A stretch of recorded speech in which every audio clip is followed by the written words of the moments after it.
নববর্ষে শোভাযাত্রার নতুন নাম বৈশাখী শোভাযাত্রা।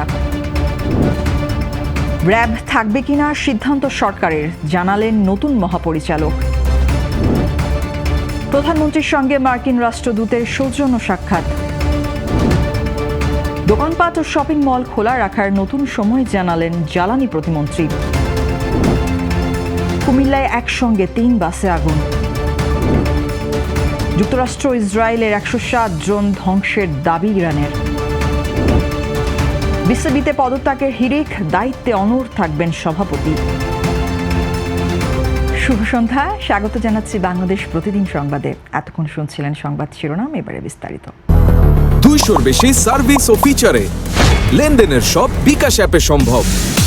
2026 সালের পহেলা বৈশাখের শোভাযাত্রার নাম আবারও পরিবর্তন করে বৈশাখী শোভাযাত্রা রাখা হয়েছে। আজ রবিবার সচিবালয়ে এক সভা শেষে সংস্কৃতি মন্ত্রী নিতাই রায়চৌধুরী জানান, বিতর্ক এড়াতে এবং উৎসবকে সর্বস্তরের মানুষের কাছে গ্রহণযোগ্য করতে মঙ্গল ও আনন্দ শব্দ দুটি বাদ দিয়ে এই নতুন নামকরণ করা হয়েছে। গত বছর এই শোভাযাত্রার নাম বর্ষবরণ আনন্দ শোভাযাত্রা করা হলেও এবার তা বদলে বৈশাখী শোভাযাত্রা হিসেবে উদযাপিত হবে। মন্ত্রী নিশ্চিত করেছেন যে নামের পরিবর্তন হলেও ঢাকা বিশ্ববিদ্যালয়ের চারুকলা থেকে বের হওয়া শোভাযাত্রার চিরাচরিত সকল বৈশিষ্ট্য ও কাঠামো আগের মতোই বজায় থাকবে। এদিকে ইউনেস্কোর তালিকায় এখনও মঙ্গল শোভাযাত্রার নাম বহাল থাকলেও সরকার পরিবর্তনের বিষয়টি আনুষ্ঠানিকভাবে সংস্থাকে অবহিত করবে। পহেলা বৈশাখ মূলত সাধারণ মানুষের উৎসব হওয়ায় জনদাবি ও বৈচিত্র্যের মধ্যে ঐক্য বজায় রাখতে এই সিদ্ধান্ত নিয়েছে বর্তমান সরকার। আগামী 1433 বঙ্গাব্দের নববর্ষ উদযাপনে এই নতুন নামেই চারুকলা থেকে মূল শোভাযাত্রাটি বের হওয়ায় প্রস্তুতি চলছে। এটি মূলত সামাজিক যোগাযোগ মাধ্যমে চলা বিতর্ক এবং বিভিন্ন ধর্মীয় গোষ্ঠীর আপত্তির প্রেক্ষাপটে সরকারের একটি স্পষ্ট অবস্থান। সংশ্লিষ্ট কর্তৃপক্ষ মনে করছে নতুন এই নাম পহেলা বৈশাখের সার্বজনীন রূপকে আরও জোরালো করবে। র্যাপিড অ্যাকশন ব্যাটালিয়নের নতুন মহাপরিচালক আহসান হাবিব পলাশ জানিয়েছেন, বাহিনীটি টিকে থাকবে কিনা তার সম্পূর্ণ সরকারের সিদ্ধান্ত, তবে পুলিশের বিশেষায়িত ইউনিট হিসেবে এর প্রয়োজনীয়তা রয়েছে। রবিবার এক মতবিনিময় সভায় তিনি বলেন, অতীতের বিচ্যুতি কাটিয়ে কাজের মাধ্যমে জনগণের আস্থা অর্জন এবং নিষেধাজ্ঞার দাগ মুছে ফেলাই এখন মূল লক্ষ্য। বিচারিক প্রক্রিয়ায় সহায়তার অংশ হিসাবে আন্তর্জাতিক অপরাধ ট্রাইব্যুনাল ক্রসফায়ারের নথি চাইলে সব ধরনের তথ্য দিয়ে সহযোগিতা করার প্রতিশ্রুতি দেন তিনি। র্যাবের নাম পরিবর্তন বা পুনর্গঠন নিয়ে সরকারি সিদ্ধান্তের অপেক্ষায় থাকলেও বাহিনীর অভ্যন্তরীণ মানবাধিকার লঙ্ঘনের বিষয়ে তদন্ত ব্যবস্থা নেওয়া হচ্ছে বলে তিনি নিশ্চিত করেন। এছাড়া কিশোর গ্যাং, জঙ্গিবাদ ও বিচ্ছিন্নতাবাদ দমনে বিশেষ নজরদারির পাশাপাশি গত 90 দিনে 300 অস্ত্র উদ্ধার ও 104 জনকে গ্রেফতারের সাফল্য তুলে ধরেন মহাপরিচালক। তিনি আশাবাদ ব্যক্ত করেন যে সঠিকভাবে পরিচালিত হলে র্যাবের ভাবমূর্তি উজ্জ্বল হবে এবং ভবিষ্যতে বিদেশি নিষেধাজ্ঞা থাকবে না। জঙ্গল সলিমপুরের র্যাব সদস্য হত্যার ঘটনায় 20 জনকে গ্রেফতারের বিষয়টি তিনি উল্লেখ করেন। মূলত অর্পিত দায়িত্ব যথাযথভাবে পালনের মাধ্যমে সংস্থাটি নিজেদের অপরিহার্যতা প্রমাণ করতে চায়। সব মিলিয়ে বিতর্কিত অতীত পেছনে ফেলে একটি ইতিবাচক ও জবাবদিহিমূলক বাহিনী হিসেবে র্যাবকে এগিয়ে নেওয়ার প্রত্যয় ব্যক্ত করেছেন নতুন মহাপরিচালক। প্রধানমন্ত্রী তারেক রহমানের সঙ্গে বাংলাদেশে নিযুক্ত মার্কিন রাষ্ট্রদূত ব্রেন্ট টি. ক্রিসেনসন আজ দুপুরে প্রধানমন্ত্রীর সচিবালয়ে এক সৌজন্য সাক্ষাৎ করেন। সাক্ষাৎকালে তারা পারস্পরিক স্বার্থ সংশ্লিষ্ট বিভিন্ন দ্বিপাক্ষিক বিষয়ে গুরুত্বপূর্ণ আলোচনা করে বলেন, অতিরিক্ত প্রেস সচিব আতিকুর রহমান রুমন নিশ্চিত করেছেন, বিশেষ সৌজন্য হিসেবে রাষ্ট্রদূত প্রধানমন্ত্রীর হাতে হোয়াইট হাউসের একটি রেপ্লিকা এবং ঐতিহাসিকভাবে তাৎপর্যপূর্ণ দুটি ছবি তুলে দেন। ছবি দুটি শহীদ প্রেসিডেন্ট জিয়াউর রহমান ও প্রেসিডেন্ট জিমি কার্টার এবং সাবেক প্রধানমন্ত্রী বেগম খালেদা জিয়া ও সাবেক প্রেসিডেন্ট জর্জ বুশ সিনিয়র স্মৃতি ফুটে উঠেছে। বৈঠকে পররাষ্ট্রমন্ত্রী ডক্টর খলিলুর রহমান এবং পররাষ্ট্র উপদেষ্টা হুমায়ুন কবির উপস্থিত ছিলেন। এই বৈঠকটি দুই দেশের কূটনৈতিক সম্পর্ক সুসংহত করবে, কার্যকর ভূমিকা রাখবে বলে আশা করা হচ্ছে। মূলত ঐতিহ্যের প্রতি সম্মান প্রদর্শন এবং ভবিষ্যৎ সহযোগিতার ক্ষেত্র নিয়ে আলোচনার মাধ্যমে সাক্ষাৎটি শেষ হয়। এই ধরনের সৌজন্য সাক্ষাৎ দুই দেশের পারস্পরিক আস্থা ও রাজনৈতিক সম্পর্কের গভীরতাকেই নির্দেশ করে।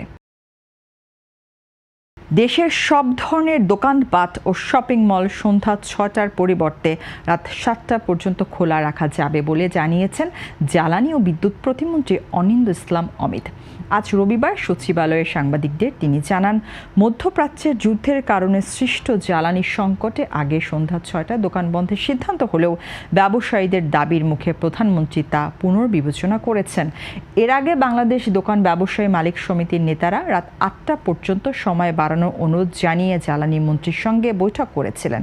প্রতিমন্ত্রী জানান, মূলত দেশের অর্থনৈতিক পরিস্থিতি ও ব্যবসায়ীদের জীবন জীবিকার কথা বিবেচনা করেই ১ ঘন্টা সময় বাড়ানো হয়েছে।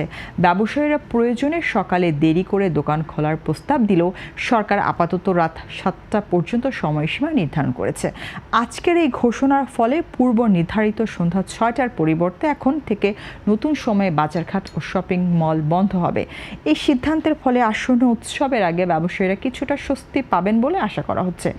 মূলত জনস্বার্থ এবং অর্থনৈতিক স্থিতিশীলতার মধ্যে ভারসাম্য বজায় রাখতেই সরকার এই নমনীয় অবস্থান গ্রহণ করেছে। সংশ্লিষ্ট কর্তৃপক্ষ মনে করছে ১ ঘন্টা অতিরিক্ত সময় পাওয়ায় ব্যবসায়িক ক্ষতি কিছুটা হলেও কমে আসবে। এ বিষয়ে আজ থেকে নতুন নির্দেশনা কার্যকর করার কথা বলা হয়েছে। কুমিল্লার জাঙ্গালিয়া বাস স্ট্যান্ডে রয়্যাল পরিবহনের ৩টি বাসে হঠাৎ অগ্নিকাণ্ডের ঘটনা ঘটেছে। আগুনে বাস ৩টি পুরোপুরি পুড়ে ছাই হয়ে যায়। এর মধ্যে ২টি বাস পরিত্যক্ত বলে জানা গেছে। আজ রোববার দুপুরে এই অগ্নিকাণ্ডের ঘটনা ঘটে। খবর পেয়ে ফায়ার সার্ভিসের কর্মীরা ঘটনাস্থলে এসে আগুন নিয়ন্ত্রণে আনে, তবে ততক্ষণে বাস ৩টি পুড়ে ছাই হয়ে যায়।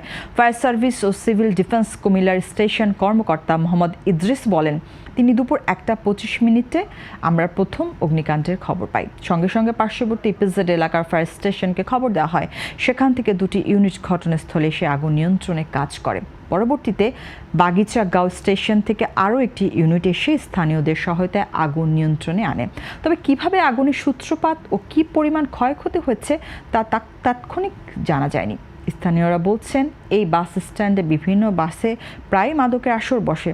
সে মাদকের আসর থেকেই এই বাসগুলিতে অগ্নিকাণ্ডের ঘটনা ঘটে থাকতে পারে। বিষয়টি সঠিক তদন্তের দাবি তোলেন তারা। পাশাপাশি জাঙ্গালিয়া বাস স্ট্যান্ডে মাদক সেবীদের আস্তানা প্রতিরোধে প্রশাসনের প্রতি আহ্বান জানানো হয়। এবার আন্তর্জাতিক। যুক্তরাষ্ট্র ও ইসরায়েলের হামলা শুরুর পর থেকে এখন পর্যন্ত শত্রুপক্ষের ১৬০টিরও বেশি ড্রোন সহ উন্নত যুদ্ধ বিমান ও ক্রুজ ক্ষেপণাস্ত্র ধ্বংস করেছে বলে দাবি করেছে ইরান। দেশটির আকাশ প্রতিরক্ষা বাহিনীর commander brigadier general Ali Reza Elhami আজ রবিবার জানান, MQ-9 হার্মিস ও লুকাস মডেলের ড্রোন এবং চতুর্থ পঞ্চম প্রজন্মের যুদ্ধ বিমান ভূপাতিত করা হয়েছে। তিনি উল্লেখ করেন, সেনাবাহিনী এবং IRGC ইউনিটগুলোর আধুনিক কৌশল ও আকাশ প্রতিরক্ষা ব্যবস্থার নৈপুণ্য শত্রুপক্ষ বিভ্রান্ত হয়ে পড়েছে। গত ২৮ ফেব্রুয়ারি থেকে শুরু হওয়া এই মার্কিন ইসরায়েলি অভিযানে ইরানের তৎকালীন সর্বোচ্চ নেতা আয়াতুল্লাহ আলী খামেনি সহ ১৩৪০ জনের বেশি মানুষ নিহত হয়েছেন বলে প্রতিবেদনে উল্লেখ করা হয়েছে। এর জবাবে ইরান ও ইসরায়েল ও মধ্যপ্রাচ্যের বিভিন্ন মার্কিন ঘাঁটিতে নিয়মিত ড্রোন ও ক্ষেপণাস্ত্র হামলা চালিয়ে যাচ্ছে। এই পাল্টা হামলার ফলে বিশ্ব বাজার এবং আন্তর্জাতিক বিমান চলাচলে বড় ধরনের বিপর্যয় দেখা দিয়েছে। মূলত দেশের আকাশসীমা রক্ষায় সেনাবাহিনী ও IRGC ঐক্যবদ্ধভাবে কাজ করছে বলে দাবি করেন এই জেনারেল। বর্তমান যুদ্ধ অবস্থায় শত্রুপক্ষের যে কোনো আক্রমণাত্মক অভিযানের আগেই পাল্টা ব্যবস্থা নেওয়ার সক্ষমতা ইরানের রয়েছে বলেও তিনি হুঁশিয়ারি দেন। ইরান ও মার্কিন ইসরায়েল জোটের এই পাল্টাপাল্টি হামলায় মধ্যপ্রাচ্যের নিরাপত্তা পরিস্থিতি এখন চরম উত্তেজনাকর। আন্তর্জাতিক সংবাদ মাধ্যম তাসনিম নিউজ এজেন্সির বরাতে এই চাঞ্চল্যকর তথ্য নিশ্চিত করা হয়েছে। এবারে খেলার খবর। বাংলাদেশ ক্রিকেট বোর্ড BCB অস্থিরতার তুঙ্গে উঠেছে, কারণ দায়িত্ব নেওয়ার ৬ মাস না হতেই ২৫ সদস্যের পরিচালনা পর্ষদ থেকে ৭ জন পরিচালক পদত্যাগ করেছেন। সর্বশেষ বোর্ড সভার পর একদিনেই ফাইয়াজুর রহমান ও সানিয়ান তানিম সহ ৪ জন পদ ছাড়াই বোর্ডের ভবিষ্যৎ নিয়ে বড় প্রশ্ন দেখা দিয়েছে। এই পরিস্থিতিতে BCB সভাপতি আমিনুল ইসলাম জানিয়েছেন, অন্য সবাই চলে গেলেও তিনি শেষ পর্যন্ত দায়িত্ব পালনে অনড় থাকবেন। তবে পরিচালকদের পদত্যাগের কারণ জানেন না দাবি করে তিনি অভিযোগ তুলেছেন যে একটি বাহ্যিক শক্তি বোর্ডকে শান্তিতে কাজ করতে দিচ্ছে না। এদিকে বিসিবি নির্বাচনে অনিয়মের অভিযোগে গত 11 মার্চ জাতীয় ক্রীড়া পরিষদ একটি তদন্ত কমিটি গঠন করেছে, যার প্রতিবেদন দ্রুতই জমা পড়ার কথা রয়েছে। সভাপতি ইঙ্গিত দিয়েছেন যে তদন্তের ভিত্তিতে সরকার কোনো সিদ্ধান্ত দিলে তিনি তা মেনে নেবেন। দেশের ক্রিকেটের স্বার্থে কাজ করতে এসেছেন জানিয়ে তিনি বলেন, দায়িত্ব না থাকলে তিনি অন্য পথ দেখবেন। বর্তমানে অভ্যন্তরীণ পদত্যাগ এবং সরকারি তদন্তের সাঁড়াশির চাপে বিসিবি নেতৃত্ব এক কঠিন চ্যালেঞ্জের মুখে পড়েছে। আগামী কয়েকদিনের মধ্যে তদন্ত প্রতিবেদন জমা পড়লে বোর্ডের ভাগ্য কোন দিকে যায় সেটি এখন দেখার বিষয়। মূলত ক্রিকেটের সর্বোচ্চ সংস্থায় চলমান এই টালমাটাল অবস্থা ক্রীড়াঙ্গনে ব্যাপক আলোচনা জন্ম দিয়েছে। এই ছিল আজকের সংবাদ। সবশেষ খবর জানতে চোখ রাখুন বাংলাদেশ প্রতিদিনের ইউটিউব চ্যানেল ও ফেসবুক পেজে। সবাইকে ধন্যবাদ।